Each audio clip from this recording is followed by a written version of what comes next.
የአሳይለም ህግ ሙሉ በሙሉ ተቀይሯል። የአሜሪካን ኢሚግሬሽን አስገዳጅ ህግ አውጥቷል። ሰላም እንዴት ናችሁ? ኢትዮ ትራቭል ቤተሰቦች የአሜሪካን ኢሚግሬሽን ከአሳይለም ጋር በተገናኘ የ2026 ጁላይ ወር የጁላይ 2026 ዓመተ ምህረት አዳዲስ ወቅታዊ መረጃዎችን አውጥቷል። አሳይለም ለሚጠይቁ ሰዎች እነዚህ ነገሮችን ማወቅ አለባቸው ብሎ 5 ወሳኝ ነገሮችን አውጥቷል። እነዚህ 5 ጉዳዮች ምን ናቸው? በዝርዝር እናያለን። የእናንተን ሐሳብ አስተያየት ጥያቄ ካላችሁ ከአሜሪካን ቪዛ ጋር በተገናኘ ሐሳብ አስተያየት ጥያቄ ካላችሁ ኮሜንት ላይ አስቀምጡልኝ፣ አይዋለሁ። ለእናንተ ጥያቄዎችን መልሶችን ለመስጠት እሞክራለሁ። ኢትዮ ትራቭሎችንን አብራችሁን ቆዩ።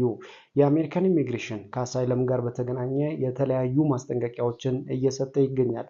አሁን ላይ አሳይለም ለሚጠይቁ በየትኛውም አጋጣሚ ወደ አሜሪካን ገብተው በቦርደር ሊሆን ይችላል ወይንም ደግሞ በቪዚት ኢንትሪ ቪዛ ገብተው አሜሪካን አሳይለም ለሚጠይቁ ሰው አሁን ላይ አሳይለም ለሚጠይቁ ሰዎች ሙሉ በሙሉ በሚባል ደረጃ አሳይለም ኬዝ እንዳይጠይቁ የአሳይለም መጠየቂያውን ፎርም I-598 ፎርምን ሙሉ በሙሉ ዘግቶታል። ነገር ግን አሳይለም ኬዝ ላይ ያሉ ሰዎች እንዲሁም ደግሞ 1 ዓመት ያክል እንዲጠብቁ እየተደረጉ ይገኛል ማለት ነው። 1 ዓመት ያክል እየጠበቁ ያሉትን ሰዎችን የተለያዩ ማብራሪያ ወይንም ደግሞ ስፔሻል ኬዝ ከሌላቸው በስተቀር 1 ዓመት በአሳይለም ኬዝ ላይ እንዳይቆዩ ህግ አስተላልፏል ማለት ነው።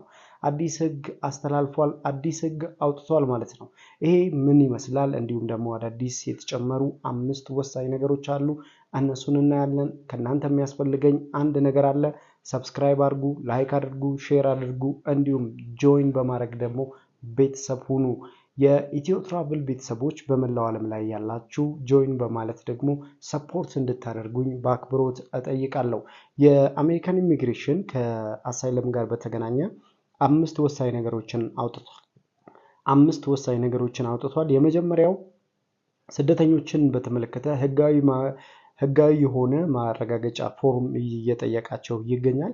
ይህም እንግዲህ በወቅታዊ ከአሜሪካን ደህንነት ጋር በተገናኘ ስጋት የሚሆኑባቸው ጉዳዮች አሉ። ይህም ከአሜሪካን ናሽናል ኢንተረስት ጋር በተገናኘ ነው።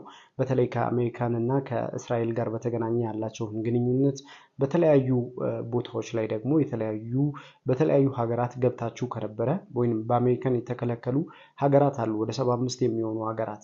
እነዚህ ሀገራቶች ላይ በተለያዩ ምክንያቶች ገብታችሁ ከነበረ ይህም እንደ አንድ የደህንነት ስጋት ነው የሚቆጠረው ማለት ነው። ሁለተኛ የሕክምና ማስረጃ ነው ከኮቪድ እና ሌሎች ምርመራዎች። ሌላኛው ደግሞ ከተለያዩ ሽብር ቡድኖች ጋር በተለያዩ ምክንያቶች ግንኙነት ከነበራችሁ ይህም እንደ አንድ ስጋት ይታያል። በሁለተኛ ደረጃ 1 ዓመት ያክል እንግዲህ አንድ ሰው አሜሪካን ሀገር ከገባ በኋላ የአሳይለም ኬዙን እንዲጠይቅ ይደረጋል። በ1 ዓመት ጊዜ ውስጥና ለበቂ ምክንያት 1 ዓመት ያክል ኬዙን እያራዘመ ከሆነ ኬዙን ሪጀክት አድርጎ ወደ ዲፖርቴሽን ወይንም ወደ ሪጀክት እንደሚደረግ ገልጸዋል ማለት ነው። ይህም በጣም አሳሳቢ ይሆናል። አሁን ላይ የአሳይለም ኬዝ ኢንተርቪው ሙሉ በሙሉ በሚባል ደረጃ ቆሞ ቀጥታ ወደ ኮርት ወይንም ወደ ፍርድ ቤት ቀርቦ የአሳይለም ኬዝ ለምን እንደጠየቀ እንዲያስረዳ ነው እየጠየቁ ያሉት። ይህም በጣም አስቸጋሪ ያደርገዋል ማለት ነው የአሳይለም ኬዝ መጠየቂያውን። በሶስተኛ ደረጃ የአድራሻ ሁኔታ፣ አንድ ሰው ባለበት ስቴት እንግዲህ አሳይለም ከጠየቀ በኋላ ስቴቱን መቀየር አይችልም ማለት ነው። ይህም በኮርት ውሳኔ እስከሚያገኝ ድረስ ወይም አፕሩቭ ወይም ሪጀክት እስከሚባል ድረስ ግዴታ ይህንን ያለበትን ስቴት ወይንም ደግሞ በዩኤስሲአይኤስ ያስመዘገበውን የአሜሪካን ኢሚግሬሽን AR-11 የምትባለዋን ሰነድ የሞላበት ፎርም ማለት ነው። ይህንን እስከሚያረጋግጥ ድረስ ግዴታ እዛው መቀመጥ ይጠበቅበታል ማለት ነው። ሌላኛው የአሳይለም ጥያቄዎችን በተመለከተ የተለያዩ ፎርሞች አሉ።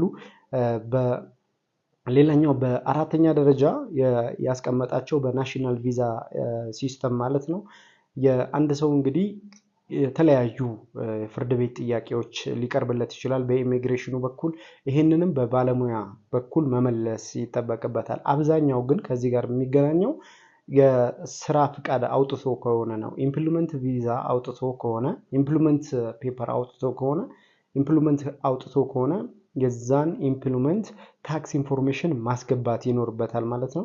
የስደተኛ ካምፕ ውስጥ ከሆነ ወይንም ደግሞ ከዛ ወጥቶ እየሰራ ከሆነ ባለበት ስቴት ዲፓርትመንት ላይ ይህንን ማሳወቅ ይኖርበታል።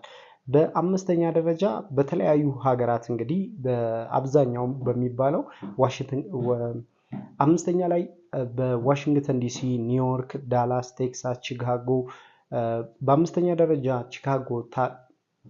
በአምስተኛ ደረጃ የተለያዩ ስቴቶች ላይ እንግዲህ አብዛኛው አሳይለም የሚጠየቁባቸው ተብሎ የወጡ ስቴቶች አሉ።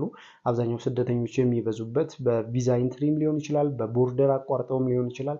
በአብዛኛው የሚጠየቅባቸው አሳይለም ኬዞች ያለባቸው ስቴቶች ወጥተዋል። አንደኛው ዲሲ ነው፣ ዋሽንግተን ዲሲ፣ ኒውዮርክ፣ ቺካጎ፣ ጆርጂያ እንዲሁም ደግሞ ሌሎችም ተጠቅሰዋል። እነዚህ ግን በዋነኝነት ያሉ የአሳይለም ኬዝ የሚጠየቅባቸው ናቸው።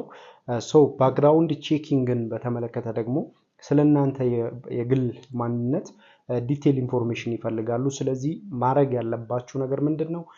ዲቴል የሆነ ኢንፎርሜሽን መስጠት አለባችሁ። አንደኛ፣ ሁለተኛ ዶክመንት ሊኖራችሁ ይገባል። ፓስፖርት፣ የልደት ሰርተፊኬት፣ የጋብቻ ሰርተፊኬት፣ የልጆቻችሁን ሜምበርሺፕ እነዛን ማሟላት ይጠበቅባቸዋል ማለት ነው። እኛን በአሜሪካን ሀገር ላይ ማግኘት የምትፈልጉ ከጋብቻ ከአሳይለም ጋር እንዲሁም ከተለያዩ የቪዛ እና የኢሚግሬሽን አገልግሎቶችን ኢትዮ ትራቭልን ማግኘት የምትፈልጉ ሰዎች በ0942 191872 ላይ ማግኘት ትችላላችሁ ማለት ነው። ስለዚህ እኛን በዋትሳፕ ብቻ በዚህ ስልክ ቁጥር ላይ አሜሪካን ያላችሁ ሰፖርት እናንተን ማድረግ እንችላለን። ጥያቄዎች ካላችሁ ኮሜንት ላይ አስቀምጡልኝ። ሀሳብ አስተያየት፣ ጥያቄ ካላችሁ ኮሜንት ላይ አስቀምጡልኝ። አየዋለሁ። ለእናንተ ጥያቄዎችን መልሶችን ለመስጠት እሞክራለሁ። የአሜሪካን ኢሚግሬሽን ከአሳይለም ጋር በተገናኘ አዳዲስ መረጃዎች ሲወጡ ቶሎ አፕዴት እናደርጋቸዋለን። ስለዚህ ሰብስክራይብ አድርጉ፣ ላይክ አድርጉ፣ ሼር አድርጉ፣ ለሌሎችም አድርሱ። በቀጣይ ቪዲዮ የተለያዩ መረጃዎችን ይዤላችሁ እመጣለሁ። አብሬያችሁ የቆየሁት አሜን ነበርኩ። ሰብስክራይብ በማድረግ ቤተሰብ ሁኑ። ሰብስክራይብ በማድረግ ቤተሰብ ሁኑ። ሀሳብ አስተያየት፣ ጥያቄ ካላችሁ ኮሜንት ላይ አስቀምጡልኝ። መልካሙን ሁሉ በያላችሁበት ተመኘን። ፒስ